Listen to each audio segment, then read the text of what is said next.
darasin da ya gabata ka ce mu daina shan sigari, ko me dalili? Kwarai kuwa dalilan da yasa nace a daina shan sigari ga su kamar haka.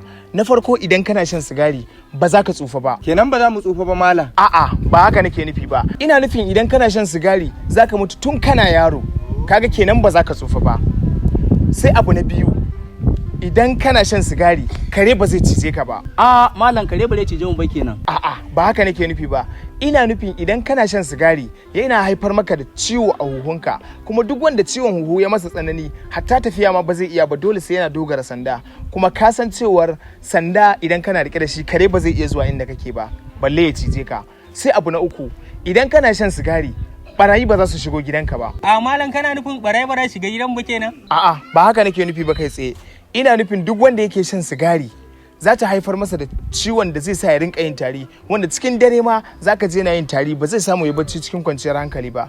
Kaga kenan idan barayi suka zo suka ji tarin shi za su ɗauka idon su biyu, hakan zai sa su juya ba tare da sun shiga gidan shi ba. Wannan shine abin da nake nufi a takaice. Insha Allah mu daina shan sigari. Masha Allah, masha Allah. A to a matsayina na monita kowa ya saka sigarin shi a nan.